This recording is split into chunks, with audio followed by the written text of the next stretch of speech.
Okie dokie, we did it. I got us around 40, and figured we'd just get going from there. Hi, everybody. Good morning, good afternoon, good evening. It's morning here in San Francisco, but for our guest today, it's not. It's evening. It's dinner time almost, basically, right? Like, what is it? 7? Like ish. It's 6:15 here at the moment. Yeah. Our clocks haven't gone forward yet. Oh, right. Oh, that's so fun. It's just, I'm so glad. Yeah, as if scheduling meetings wasn't hard enough anyway. When there's a difference in the time difference, it's even more fun. So it's not just frustratingly difficult to understand what time it is, but it's also smack dab in the middle of dinner time for you. So I'm sorry. You're probably sitting here hungry. Let's get underway. Everybody, look, we got the people from WireMock. That's so cool. I'm a big fan. I've used your stuff. I mean, I don't know who hasn't used your stuff, I guess is the right way to put it. Yeah, just would you mind introducing yourselves so I don't butcher it? Who you are, what do you do, what you don't do. After you, Tom. Okay. So I'm Tom Akehurst. I created WireMock, and I continue to work on WireMock, both open source and also WireMock Cloud, which is our commercial offering, which builds on WireMock open source and gives you a ton of things that you might need as a team or a larger engineering organization as you kind of scale up your mock usage beyond just the kind of sort of unit test driven cases. Cool. My name is Lee Turner. I'm part of the WireMock engineering team. I've been there for just over a year now, I think, working on both WireMock open source and WireMock Cloud. Wow. Okay. So let's just start with absolute basic brass tacks, because again, I expect most people will already know this stuff, but for those who don't, what's WireMock? What is that? What does it do? Just the basics. So I describe WireMock as an API mocking tool. So it allows you to simulate APIs that your app might depend on. So if your app is calling out to, say, Stripe's REST API, you can substitute the real Stripe API for a simulation that is running locally. One important distinction, so there are mocking tools like Mockito and so on like that, object mocking tools, where the mocking kind of happens, sort of in memory inside the code base, where bits of code are effectively substituted. The way WireMock works is to run an HTTP server, and then typically the app that you're testing will connect to that over the network loopback adapter, rather than sort of connecting over the internet or connecting into your cluster or something like that. So it's in many ways a sort of more realistic simulation of the real thing that you're connecting to. It allows you to test all of that code and all of that configuration and all the stuff needed in order to get from your application out to something on the network. So there's a whole set of kind of testing that you can do that you can't really do with object mocking by adopting this technique. Is there actually a faithful and up-to-date Stripe mock out there? There are probably there's probably several, I think. We've that alone is worth it. I think we have one in our library that we generated from their open API spec. I'm ashamed to say I can't actually remember if we've got that one in the library or not. The Stripe API is very big. I mean, actually, it's what people quite often do is, rather than taking a kind of entire complete mock of an API, which might be a lot more of the API than they really need, right, they'll generally kind of selectively pick the parts that their code is using and mock those and just sort of emulate the behaviors that they need for their testing activities. Yeah. And sorry, carry on. So to me, it sounds like this is a great way both to get speed, also to make mistakes where it doesn't literally cost you dollars and cents in the beginning, and to get sort of a proof of concept. And for your occasional integration test, you might switch it over to the real thing in like a dev mode. But for the bulk of it, in the same way that I want a mock for most of my testing, and then occasionally I want an integration test, I would choose WireMock. Is that? Yes, that's correct. I mean, we'd never say don't do integration testing, but what we would say is use your integration testing for the things that you really need to use integration testing for. So to kind of uncover those risks that are, will only be uncovered when you're doing integrated testing. for people watching who don't, I just realized Stripe is a payment processor. It allows you to you add them to your code, and then they'll handle charging credit cards and the like. And their API is famously super tedious and also expensive to use if you get it wrong, right? Like 1,000 different ways that thing can fail. So it's much better to get it right with a WireMock first than to go straight into that, you know? Oh, yeah, great. absolutely. Mocks are much faster typically than real APIs, both because they're running more locally and they're just simpler and cheaper, you know, to serve. So you're particularly when you're running big automated test suites, this can add up to enormous differences in build and run-time. Like I say, it means you get this kind of determinism that you don't always get when you're connected to somebody else's sandbox. When you're doing particularly kind of checking the sort of automated testing we do a lot of, then you want your dependencies to kind of behave in a deterministic way. And if they don't, then a test that passes one day might fail the next day. And that can be enormously sort of painful and detrimental to your team's productivity when that's happening. Not to mention the hairline. It's just bad. I've got so little left. I hate inconsistent tests. We I think you know this, but for the audience, we on the Spring team, big fans of the old WireMock there. We use it in Spring Cloud Contract, which is, I don't know if that's the intended approach or not, but it certainly does work. It's such a beautiful mechanism. Basically, you write a contract. You write a contract, then you write your API. We validate that the API matches the contract, and if it does, then we're able to stand up a WireMock mock API for you that matches that API, right? Yeah, it's a really great use case, actually. I mean, it's and that was one that was sort of developed wholly independently of us as well. Yeah, great fertile project. I think found out about that when it had initially sort of been. I think it was pre it being adopted by the Spring framework, actually, when it was an independent project. It's always great to see these kind of use cases that you didn't originally build the product for, but actually it turns out to be a really good fit for, like that.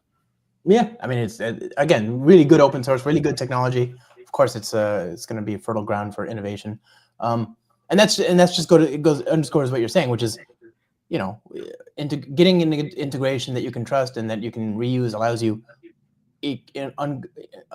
incomparable benefit, right? Like especially in the world where you have lots of services. You know, we're moving. I see at the conference circuit and all that. I see people moving back to the monolith, but I don't think that's going to actually reduce the overall footprint of things with which I integrate, the collaborating objects of my network services. You know, like like Stripe. Even if I move back to a monolith, I'm still going to use Stripe, right? I'm still going to use, you know, network. I'm going to still use S3. I'm still going to use all these things that are hosted over the network. Heck, now we have MCP, these AI endpoints. Well, they're HTTP. You know, like I'm still going to want to mock that out rather than having to stand up those services each time. So it's just when you think you've compressed and reduced and pushed things back in the bottle, there's still 10 other things with which you need to integrate. You know. No, this is absolutely true. I think the degree of interconnectedness of our systems nowadays is only getting greater and greater. I mean, I think actually the sort of reversion to monolith is maybe a slightly fashionable thing to talk about at the moment, but it's not actually borne out in what you see people doing. You know, I think most large organizations, I mean, I saw a stat the other day, it was something like 83% of organizations over 5,000 people are doing microservices in some shape or form. So I think they're kind of here to stay, even though they may not be, sort of quite this kind of flavor of the month as they used to be.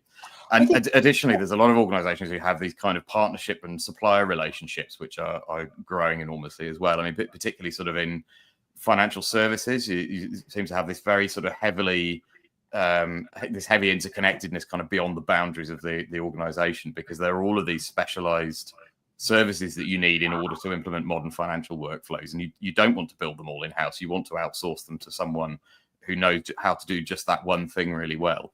So even if you build a monolith internally, you're probably still going to have a vast number of sort of external facing API integrations if you're in one of those types of business that is heavily interconnected in that way. So kind of travel and hospitality is another example of a type of business where there are sort of thousands of outbound API calls being made. You know, you get things like travel portals where they'll go and search sort of dozens of airlines and hotel providers and other kinds of providers all kind of in one go, and then aggregate the data back for you. So they have these problems particularly acutely when they're trying to test these things, because you don't really want to have to deal with hundreds and hundreds of third-party sandboxes that could be at any given time kind of slow, unreliable, wrong version of the code deployed, all of that kind of stuff. Absolutely. And that's an interesting thing. You mentioned the financial services thing. Obviously, there are consequences there when things go wrong. And so having the ability to say, we agree on this. This is the thing that is, you can consume this and we'll produce this as long as that is true. We're both happy, right? Having that ability to be very clear about that, I think is super useful, Yeah, and I guess another sort of benefit of using mocking that's probably worth calling out is that it actually extends the scope or the range of testing that you can do, practically speaking.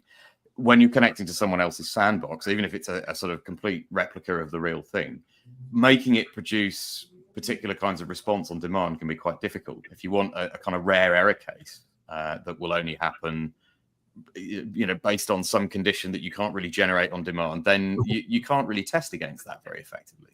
No. Even if something's trivial, is you just want to find out, is my system going to fall over if this API starts returning me 503 errors? And you usually can't call the provider up and say, can you start failing, can you go and pull the plug out on one of your servers, please, so we start getting errors back. It's hard to do that, but the benefit of mocking is it kind of has this sort of uniform cost to everything for whatever response you want to return. It's just as easy as the happy path ones. Yes, and it's not just mocking things that already exist. We kind of see a lot of people mocking APIs that don't yet exist, whether it's front end and back end teams or interdependencies between internal providers and external providers. I've worked on projects that interact with a lot of kind of UK government agencies, and they're notorious for just not providing implementations that actually mirror the spec. So when they don't exist at all, then you get some kind of bit of parallel development going on, which kind of makes a big difference. That's a great point. I mean, so I just realized also OAuth, right? So we talk about, I'm just thinking of all the things that you're going to need in every service that you build, whether it's a monolith or not. So OAuth, maybe MCP, your S3. I mean, these are all things that are just, even no matter what you choose. And then if you choose microservices, if you choose service-to-service integrations, like you just said, if in the case of the travel portals or government integrations, it's going to be a hub and spoke at some point, right? You're going to have lots of integrations, and if you go into it eyes wide open, you can do really amazing things. But if you're sort of just surprised that there's network interactivity involved, you're going to have a bad time. And you just mentioned something really good, which is the idea of stubbing out a service that isn't there yet, right? We talk about, when we talk about the microservices discussion, where do you put the risk? Like, if the risk in building services is in the actual business logic of that service, then of course you're incentivized to figure out that service and domain, and then the integration between other things, the outermost layer, the thing that talks to the other services. You can sort that out later. On the other hand, if the risk is in the integration, then you're incentivized to figure that out first, and then work inwards, right? Figure out the the external API, and then figure out the stuff inside. So what is that? What do we used to call that? It was like inside out versus outside in testing or something. I forget which is which, but like the idea is that you figure out what is the most risky part of the integration. And if you're doing it, in an object-oriented programming kind of scenario, same thing, right? Forget about network services. You talk about, I'm going to stub out these things. I'm going to figure out that integration first. I want to de-risk the interaction between my component model and my domain and the rest of the system. So you have these stubs, which stand in for the real thing, so you can de-risk it, right? Same idea here, I guess. Is that? Yeah, absolutely. I mean, what's true sort of down at the object level is true at the kind of the sort of network system level as well. That usually thinking about the design of an interface and thinking about what services a particular component should be providing, whether that component's a class or whether it's a microservice or whatever, tends to produce better outcomes than if you just go ahead and code and then kind of let the interface emerge from that. Yeah. And you see in big organizations, and particularly organizations that have got kind of legacy, or where the cost of change of the things sort of that provide for an API can be quite high. So the example I always like to use is inside a bank, where often you build APIs which are sort of stacked on top of generations and generations of legacy technology. There could be a mainframe behind there even. And if you want to add something to this, new to this API, because you've got consumers in your organization who want to build a feature, then you need to get that design right. And if you don't get the design right, then you run the risk of kind of having to do rework at layer and layer and layer down the stack. I mean, I have a friend who works in banking who was talking about a sort of 3-month cycle of rework that needed to happen in exactly this situation because of one field that they missed from the API design. So we kind of, I mean, this is kind of partly what WireMock Cloud is for, is this what we think of as a prototyping workflow. So right. Building a mock as a prototype of an API ahead of building the real thing.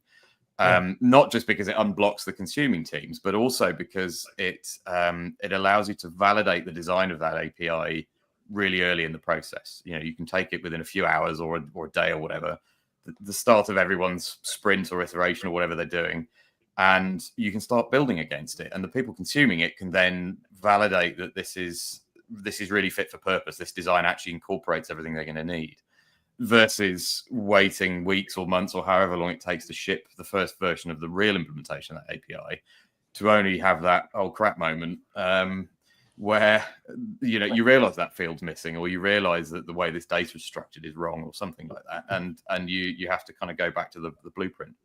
That's I mean, this is not a new idea, right? Mel Conway in the 1970s had seized upon the insight that software is a mirror image of the organizations that build it, and therefore, or the communication patterns of the organization that build it. And you've heard Richard Stallman. He said, if you have 4 different teams working on a compiler, you'll naturally have a 4-pass compiler. Basically, if your teams don't communicate well, then the boundaries between the software components that those teams create will reflect that lack of communication. And so the right thing, I think, is, since that's so hard to get right, is to do that first. Figure out that interaction first.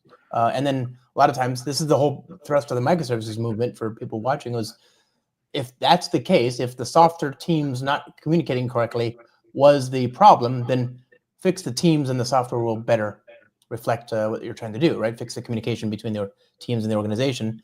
And I think having tools to make it so that talking to each other is really easy and cheap and fast and efficient, because nobody wants to sit there for long meetings and like, okay, I'm going to do this. Is that going to break you? Just that synchronization cost is the bottleneck that stops people from scaling. Having this tool, having something like this to make it so that it's just as quick as anything else you're doing in your own domain, in your own code bases. You can't put a price on that. It's literally why microservices are different from SOA. It's why we care about agility, not just absolutely. ROI. Yeah, I mean I think the cost of changing things in between parts of your loosely coupled parts of your organization is a lot higher than the cost of fixing things within individual components. But I think as developers, we tend to maybe over focus on the things that are closest to us, so the things that are probably actually easier to change. It's and less so on the external things that actually matter. And I guess the other point about this as well is that validating things through use rather than kind of this is kind of the way I like to describe it, is validating through use versus validating through inspection. The traditional way of doing this, if you like, is to get everybody to sit in a room together, and you put something up on a whiteboard or a projector, and everybody kind of squints at it really hard and says, yeah, okay, I think this is the right design. And then they all walk away again. And I think a lot of people will have had this experience where you go back to your desk and you start writing some code, and almost immediately you go, oh, hang on, no, we completely missed this thing.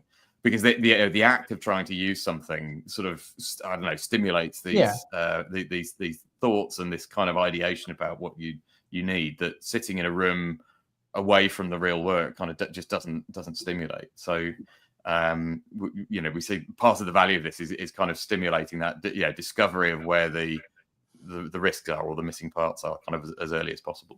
Absolutely. No spec survives first contact with real world use. That's so cool.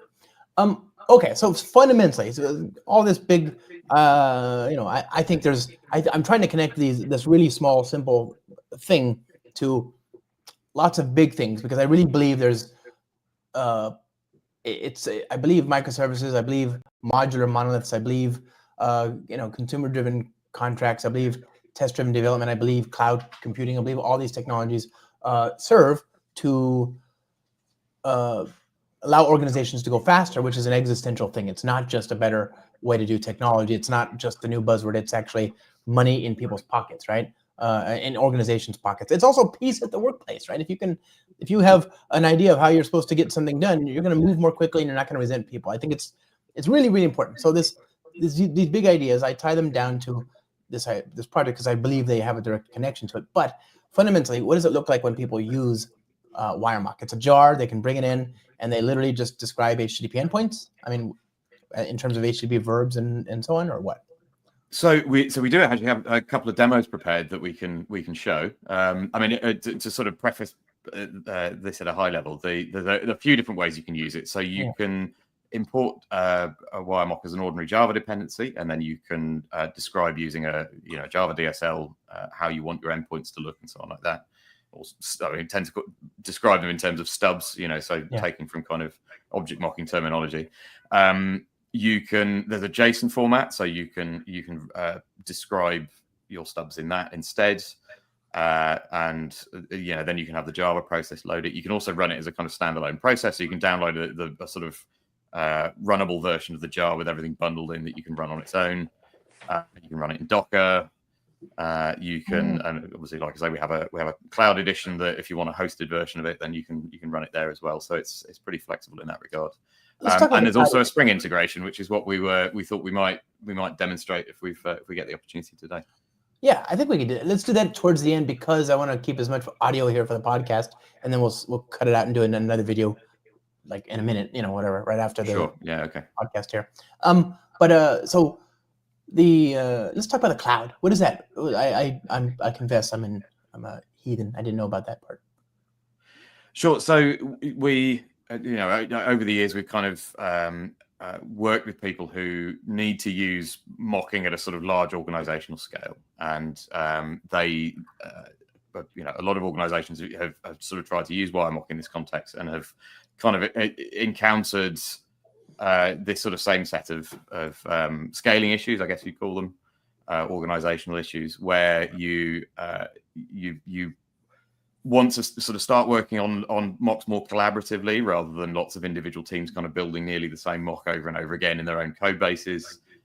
You want to be able to bring in maybe sort of slightly less programmer-ish stakeholders into the mix, like sort of QA people. You want to be able to work with things in a way that's sort of dynamic and supports product demos and exploratory testing and so on like that. Sort of WireMock Cloud is kind of our way of taking all of those concerns and building a product that satisfies them. So as for organizations that want and need to use mocking kind of at scale in order to be able to maintain their flow and productivity, they've got sort of something they can kind of sort of an upgrade path from using the open source project. So does it give me a way to centrally host these mocks? Is that the idea? Yeah, so it's a SaaS product. Mocks are centrally hosted. There's the ability to collaborate on them. Obviously, there's a web UI you can edit through, which is a bit more friendly for sort of non-coders to use. There's coders. That sounds really useful. There's an interop with other formats is the other thing that we've gone big on. So the prototyping workflow makes really heavy use of Open API. So you can bring in Open API and kind of use that as a starting point and generate mocks from that. But then you can also go the other way. You can kind of prototype by building your mock, and we'll generate the Open API and generate some docs for you and that kind of thing. And then there's validation functionality in there as well. So one of the other really big problems that occurs when organizations kind of do this stuff at scale is that mocks and real APIs and specs kind of all drift out of sync with each other. Things change over time, and it can be difficult to kind of keep track of those changes and make sure that everything remains in sync. And it can be quite labor intensive, even when you've got the information to hand to know when you need to do it. So one of the things it helps do is you can validate your mocks and your real API and your traffic and so on like that through your open API spec. And so if the two of those deviate in any way, then you know about it immediately. You can break the build and then you can go and fix it. And obviously, so with the auto generation tooling in there as well, then a lot of those changes are easier to make than having to go in and hand change a piece of code. I like sort of every time it changes. Sorry, I like the idea that you can work from the contract backwards, or work from the mock and get to the contract. Yeah, that's super good. Yeah, wow. So let's say I work for Megacorp X, and I've got like 10 different federated services, and I know I can. Right now, the status quo is you end up passing around these jars that have mocks set up, and every team needs to pull in the duplicative set of jars, but you don't have one, if the team building API X actually evolves it to 1.2, all the different teams consuming that mock have to upgrade their mock to reflect the new 1.2 API if they're stuck on 1.1. This is nice because now I have a single, if it's not on the centrally hosted cloud thingy, what is it called? WireMock Cloud? Just WireMock Cloud, yeah.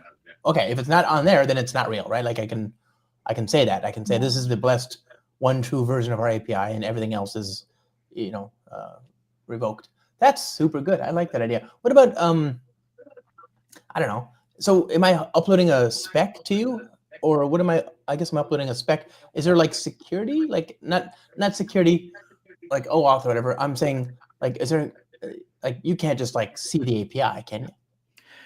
Well, I mean, you can if you want to, or you can secure it with OpenID Connect or HTTP Basic, or doing a match on a header. So it's kind of up to you how you want to do that. And can WireMock Cloud see the spec and all that? Is it like encrypted, or is it like what if it's like the top secret level 5, James Bond or he'll have to kill you kind of API? And luckily we haven't had to host too many of those. Okay. We have a sort of fully on-premise sort of Kubernetes-based edition that Okay. Companies who are really concerned with that kind of thing will tend to opt for that version of it. That is generally speaking, as long as there's some security on the front of it. We've got a SOC 2 compliance recently, which was loads of fun, and so a lot of customers are sort of happy enough that we're taking good care of their data. Wait, what was the last? You said something compliance too? So SOC 2, the security standard. Yeah. Okay, that's amazing. So this is the kind of stuff that's not only better than the situation where I'm passing around. It's not just the same as me passing around the jar, but it's centrally hosted. It's actually better because the security stuff is where, that just becomes, hair-rendingly frustrating. Good on you. Well done. That's awesome. Oh wow.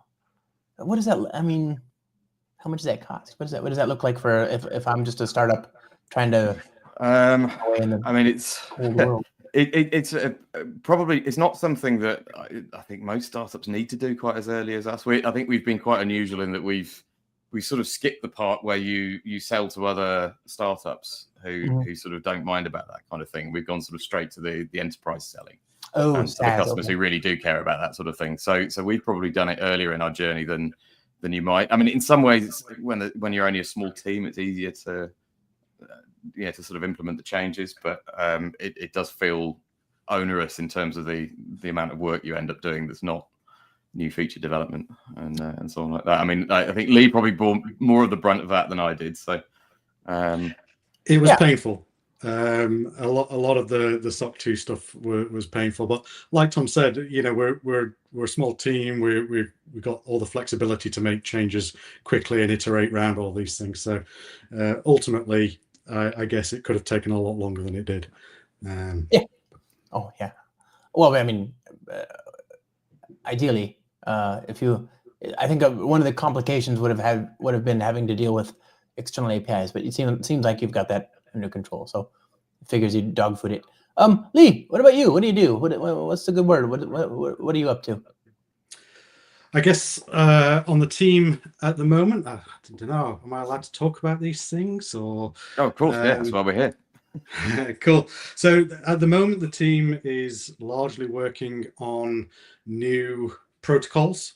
So I guess a lot of people think about WireMock in terms of REST API mocking. So at the back end of last year, we released gRPC into we have a WireMock Spring Cloud, GPC and project. obviously it was there in WireMock open source already.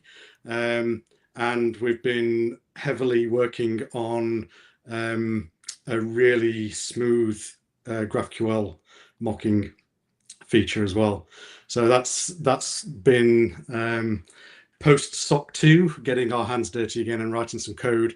Yeah, GraphQL, it's looking really nice at the moment, I have to say. It's funny you should say that. These days I'm doing a very sort of roving, like my normal circuit talk is either one focused on AI and MCP, or one just my normal shtick, the roving, wandering tour, meandering through the wide and wonderful world of Springdom. And in that roving tour, I've got GraphQL, gRPC, Hypermedia, and REST, right? So, sounds like you just provided. So it's interesting you should mention MCP, because the other thing we're working on at the moment is an MCP server. Very soon you'll be able to. So we've just shipped a CLI for WireMock Cloud. At the moment, it just acts as a kind of local recording proxy, so you can record stuff that's not on the internet somewhere. But the next feature that's going to come out is an MCP server, and the idea there is you can, particularly if you're using an AI sort of agent type thing, so like Cursor, I've been testing it with quite a lot. You can make these kind of really sweeping sort of composite changes to both your code base and the mocks that it supports. So you can do things like, say, take all of the APIs that this microservice project uses, generate mocks for them and publish them, and then rewire the dev settings in my project so that they use the mocks instead of the real APIs. And it will just kind of do that all off the back of one prompt. Or alternatively, you can say, build me a new feature, which needs a brand new API. It doesn't exist yet. Generate a prototype of the API, send it to WireMock Cloud, build the feature, wire the feature up to the new API. And again, certainly with Cursor, I've managed to get that all to sort of happen in essentially one shot. So this is kind of a really, there's a lot of potential in this, I think, in being able to really, get some of the sort of heavy lifting done for you by the AI. Are you using Spring AI MCP to build your MCP server? No, at the moment we're just using Anthropic's Kotlin, because all of us are written in Kotlin. So we're at the moment using Anthropic's own SDK. We'll see how we get on with that. It's early days at the moment, and we haven't really given any of them a sort of thorough kicking. So it might be that that we switch away from that one. It seems like the Anthropic library is maybe not getting as much. The Kotlin one isn't getting as much attention as some of their other SDKs. And I guess maybe if it turns out that they don't want to invest heavily in maintaining that, we might look elsewhere. The official Java SDK was contributed by the Spring AI team. So I didn't know that, actually. Okay. Code in the MC Model Context Protocol.io Java SDK was from Spring AI. We extracted it out. It's now the official SDK for the whole world.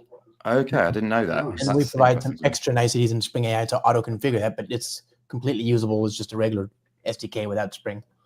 Yeah. Okay, that's very interesting. Because we're using Kotlin, I kind of thought, well, we'll use the Kotlin SDK, but perhaps the Java ones had more eyes and more polish. I don't know about that, but it works from Kotlin. So if that first one doesn't work, you can also use the Java one from Kotlin just as well as anything. Just objects after all. Yeah, actually, come to think of it, I did spike the Java one briefly, and I couldn't get Cursor to handshake with it. I think that was get what? So when I tried to, I think I spiked just a very basic kind of, the sort of who am I endpoint, and tried to get it working just when I was going through and testing the available SDKs. And I think when Cursor was trying to handshake with it, when it first establishes the MCP connection, there was something about something happening in the handshake was causing an exception to me. Did you disable the console logging? Is Cursor using standard I/O or HTTP? I guess that's a question. If it's using HTTP, Yeah, it was standard I/O based. I'm pretty certain it wasn't to do with console logging. I think it may have been something to do with serialization and overly strict serialization settings on one side or the other. well, From memory, maybe I need to go back to that and we can get in a talk. bit more detail. Yeah, that's great. I mean, and obviously the spec is changing quickly, which is again another reason why I would be using WireMock to insulate myself. To make sure I have cheap, easy access to that protocol, is because I can immunize myself against these fast changing things. Right? There's an RFC proposal on the GitHub for the model context protocol spec, basically, where they're providing a way to do resumable HTTP, because right now it's SSE, which is a service and events, which you create a long-lived socket. Once you're connected, it sends events to you. But if you disconnect, you start from the beginning again. You lose the ability to resume where you left off. They've just introduced like a token, in effect, like a cursor, like a okay. Yeah. I think I know what you mean. That's useful to know. Yeah, I haven't looked at the SSE side of it very much so far. It seems like the standard I/O support is so much it's so much broader. That there are lots of products, including Claude Desktop itself. Actually, seems to only support standard I/O at the moment. So, which is annoying kind of because like it's their own spec. I'm seeing from where I'm seeing it's HTTP, which is why I think about WireMock so much, because nobody's going to build I'm not going to connect my microservice to standard I/O. That's ridiculous, right? Most of us are going to use HTTP, which and there's even like the proposal, the MCP spec. There's even discussion around auth-z. What does that mean? OAuth, it means, right? So you can't do OAuth on standard I/O. That's not a thing, right? You can do OAuth with HTTP, and so they're only defining security for HTTP MCP, right? There's not even a discussion really of it in standard I/O. It's just sort of you're on the same host and machine. Good luck, Well, the thing we've been building, we have this problem because we want you to be able to interact with WireMock Cloud, and obviously you have to authenticate yourself against that. Right. So the way we solve that is that the MCP server is part of the CLI, and you log yourself in via the CLI, which then caches your credentials locally. Right. And then you connect the MCP server, and then it's just kind of using the credentials that you went and fetched when you did the login flow. But that seems like a bit of a workaround. And there should be something slightly more sort of native and intrinsic to it. What I've seen is we've got one thing I ended up doing to solve that was I have an MCP standard I/O server that runs on my machine, which acts as a client, right? And obviously with Spring and GraalVM, it's easy to ship just a command line, a single statically linked self-contained native binary. I don't have to force people to download a JRE, so I can ship my mcp.exe or my mcp. Whatever for Mac and Linux, and then that server is actually just a client to an actual MCP service running an HTTP. Right? It's a little verbose, but now I have the best of both worlds. I can centrally host the actual meat and potatoes business logic that's important, and then for the Claude desktops and the other things that require that standard I/O integration, they can talk to the binary. And they can also do you can front load the authentication there, get a token, and then use that to talk to the HTTP service. Yeah. Both of which are possible with Spring AI MCP. And once you've got it sorted, you can mock it out with WireMock. That's super, super good. Yeah, we probably need to put a bit of polish on SSE support before that's ready for the prime time. I should warn anybody that tries it out. The spec's changing. It's not even I'm sure you've got it perfect. That's the thing. You're good engineers in the spec. If you've read the spec, there's not a lot. So I'm sure you've got a good thing already. It's just it's AI. Is it Tuesday? Well, it's changed. Okay, so that's really, really cool. I can't wait to see this kind of stuff. So the idea that I could use MCP to sort of mold my mock services and all that is, oh my god, that's so cool. That is so cool. One thing I was going to point out about this was one of the benefits of having. So how I mentioned earlier on that WireMock has both a sort of a JSON format as well as the sort of the code format for describing mocks. And I think I always had this sense that integrating via data was a good idea. That was one of the kind of very early design principles that I always tried to stick to with WireMock.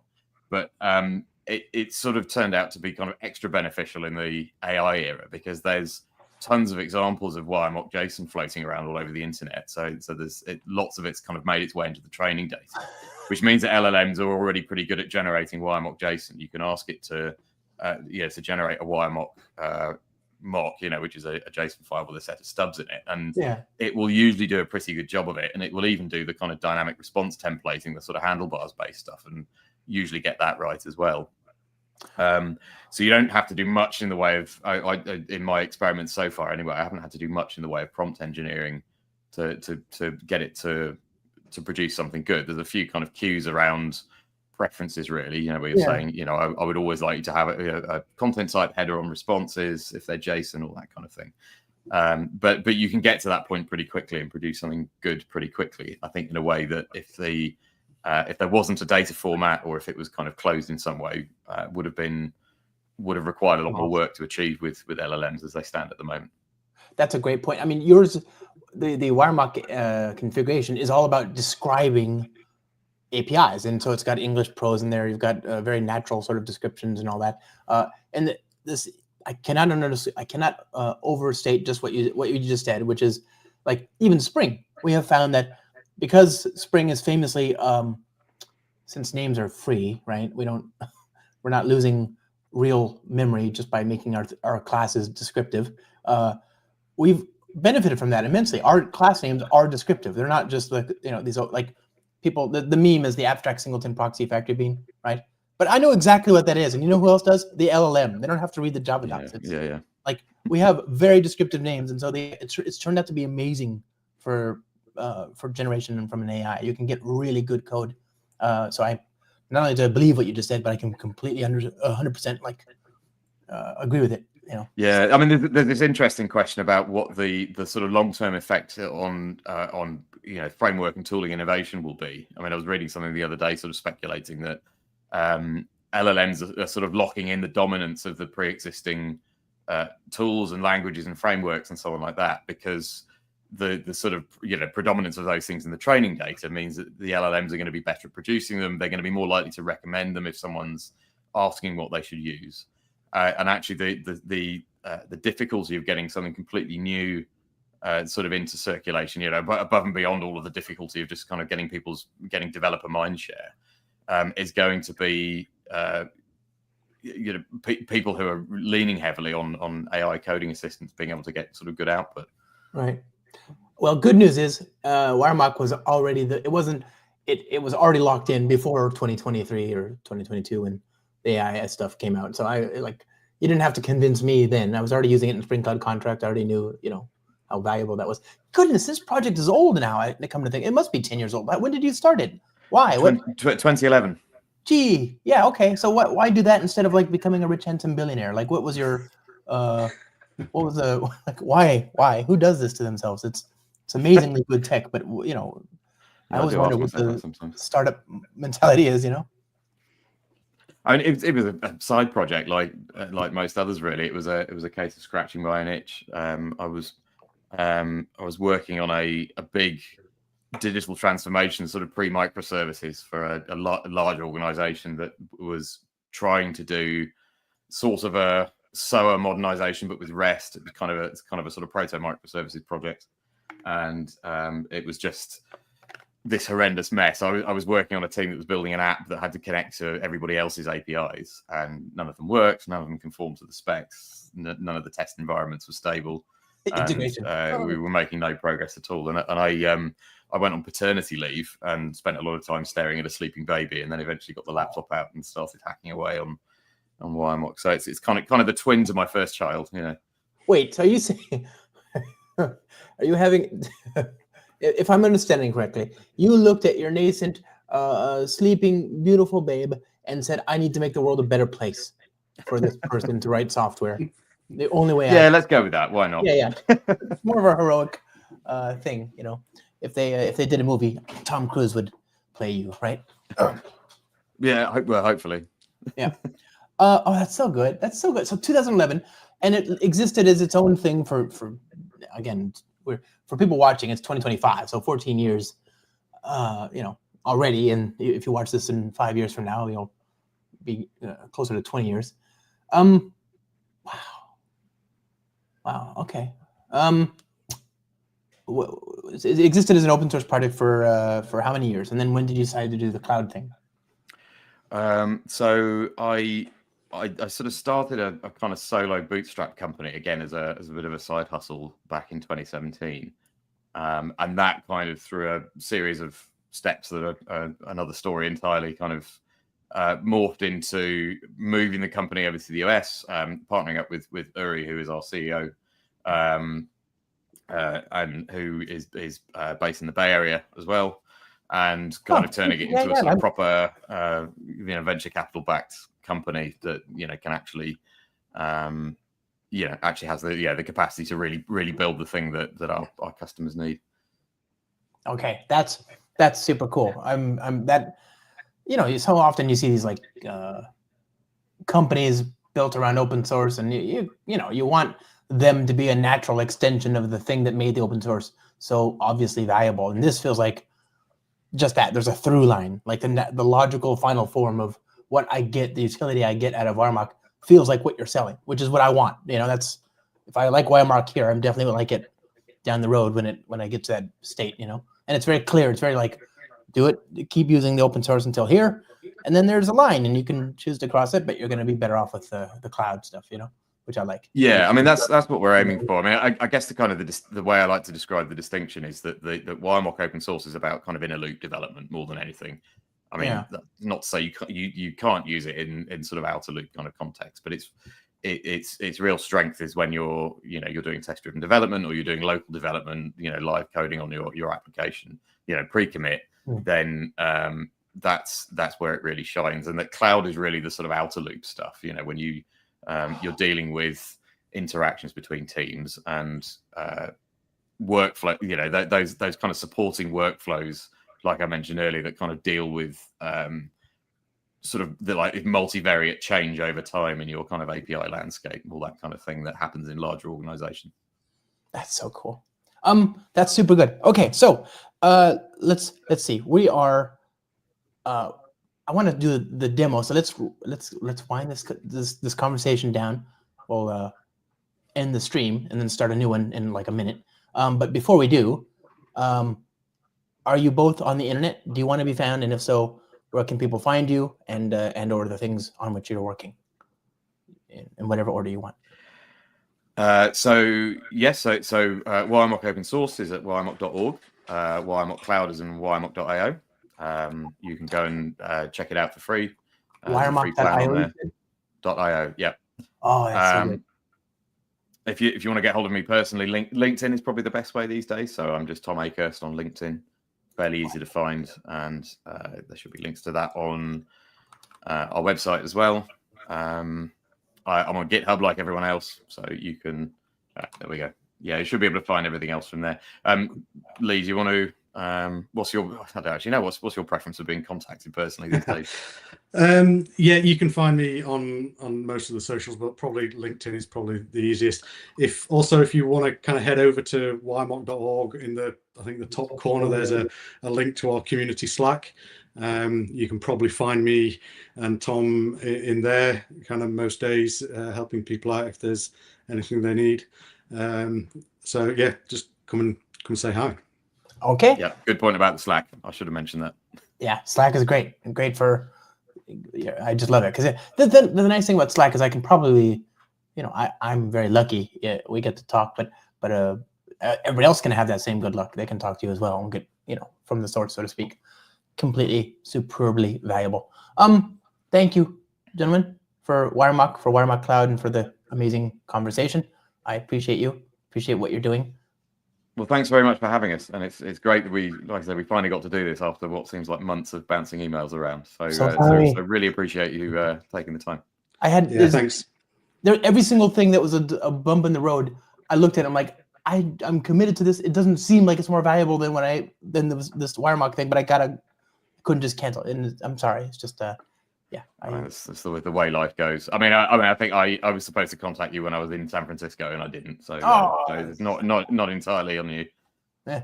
Well, anyway, this is really great. I really appreciate it. And like I said, okay, for people on the stream right now, just stay tuned. We're gonna kick off another one here in a minute or two. Is that okay with you all? Okay, and we're gonna actually look at some code here, which is purpose built for the YouTube. Okay, bye everybody. Bye.